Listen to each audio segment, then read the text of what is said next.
Oh boy, greetings everyone. Greetings, greetings, greetings. Welcome, welcome, welcome to another episode of Brown Girls Are Beautiful. I am your hostess and your melanated queen, CEO and founder of Brown Girls Are Beautiful. I'm just testing out this GoPro camera that I have and just seeing how well it comes out when I do the live stream. Y'all, but today we're going to talk about someone by the name of Jemison. Mae Jemison, excuse me, Mae Jemison, okay? And I just thought this was very interesting because we're always force fed the narrative of Dr. Martin Luther King Jr., Rosa Parks, we've heard of that. Malcolm X, we've heard of him as well. But never have we heard of Mae Jemison. Well, at least I haven't. And I felt like this was something that I wanted to share because I learned about her this week while there were videos playing for the children in the media center, quote unquote, the media center is really the library, y'all. But anyway, she was the first melanated lady to go to space in 1992. All right. She suffered through racial discrimination a lot throughout her schooling and her career, but nonetheless, she didn't let that stop her. So let's delve into a little bit more of who Mae Jemison is. She is still living till this day. I want to show you this beautiful woman right here. Nice looking lady. You know what they say, black don't crack. I hope you can see this. I hope this camera is zooming in on this. I just want you to get a picture in your mind of who Mae Jemison is. This is her, ladies and gentlemen. She was actually born in, I want to say the 60s. She's 67 years old. So I think she might have been born in the, she might have been born in the 50s.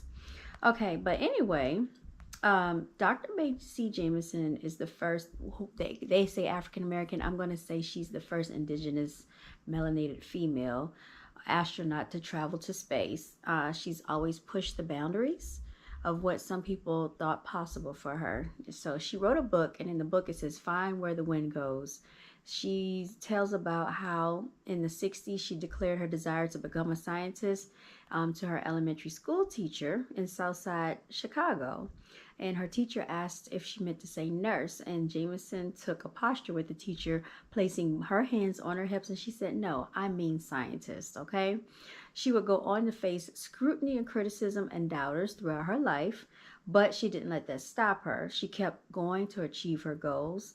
And on September 12th of 1992, she made history traveling with 6 other astronauts to space on the shuttle titled or called Endeavour, named Endeavour, where she spent 8 days before returning to Earth. She worked as a scientist, specialist. She had a science mission conducting experiments on the crew that involved motion sickness and bone cells. The historic moment was not lost on Jemison, who writes in her book, Looking down and all around me, seeing the earth, the moon, and the stars, I just felt like I belonged right there. Before achieving her goal of becoming an astronaut, it was clear that Jemison was destined for greatness. At age 16, she graduated from high school with honors. 16. So there is no reason, okay, why these little miscreants out here, germ incubators, are being disrespectful in 5th grade and can barely do 3rd grade math, barely can write a complete sentence, don't know how to write a paragraph. If she graduated at 16 with honors back then, during all of the racial discrimination that was taking place, there's no reason why we should not be able to succeed today, right? But we still do face a lot of challenges and a lot of oppression right now. So let's continue on. Shout out to her for overcoming all these obstacles. She actually obtained her bachelor's degree in 1977, and she became a chemical engineer.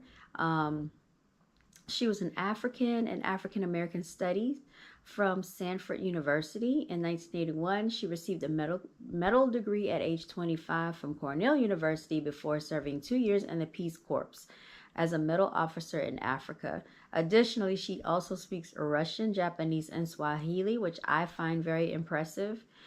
Since her historic moment in space, Jemison has been lauded with many honors, including being named to the Women's Hall of Fame, the Johnson Publishing Trailblazer Award, and People's Magazine 50 Most Beautiful People in the World. Additionally, she is a member of the National Academy of Medicine. In 93, Jemison was the first astronaut to appear on the science fiction series called Star Trek. Y'all remember that show? A longtime fan of the show, she was impressed with the diversity of characters featured on the series, including Nichelle Nichols, who portrayed Lieutenant Uhura, which is an African communications officer. That same year, Jemison retired from NASA and started a technology consulting company that merged social issues with technological design. Through her new venture, she developed the Earth We Share, an international science camp for students. She also taught environmental studies at Dartmouth College. In 2012, she began the 100-year Starship, an initiative funded by the Defensive Advanced Research Projects Agency to make human interstellar travel a reality within the next 100 years. Jemison, who now boasts titles of physician, engineer, educator, social scientist, entrepreneur, and former NASA astronaut, she resides now in Houston with her pet cats. She continues to encourage a new generation of space explorers through various projects and is widely known for the inspirational quote, "Never be limited by other people's imagination. Never limit others because of your own limited imagination." And those are the sentiments of Brown Girls Are Beautiful. Truly, I say, walk in your divinity. Always celebrate yourself, because if you don't, who else will? And we want to give a very special shout out to Miss Mae Jemison, everybody. If you don't know who she is, look her up. Tell your children about her. Tell your friends, family, relatives about her. I think a lot of times, a lot of people go unnoticed in history, and we need to do better as a people with educating ourselves, not allowing the oppressor to tell our story, but to acknowledge those that preceded us, that actually paved the way for some of the advantages and benefits that we have today. Stop worshiping celebrities. Celebrity worship, that's out. A lot of them only have the benefits of what they have today to perform on stage, to do the things they do, because of the women that stood before them. Had it not been for someone like a Claudette Colvin, you have someone like a Mae Jemison that's setting bounds and leaps of what women can do in the culture today. A lot of women wouldn't have the advantage of getting on the stage and making a mockery out of themselves, taking their clothes off, disrespecting themselves, disrespecting the culture. A lot of them wouldn't even have those opportunities had it not been for the women that actually made a sacrifice, many decades ago. So we want to say, Brown Girls Are Beautiful. Continue to stay winning. And until next time, you all stay blessed. All right. Make sure you like, share, and subscribe. Thank you so much, y'all. And hopefully tomorrow we'll be going live for F Your Feelings Friday, talking about these illegal invaders. All right. Because that's what they are. Intruders, squatters, freeloaders, immigrants. They're not asylum seekers.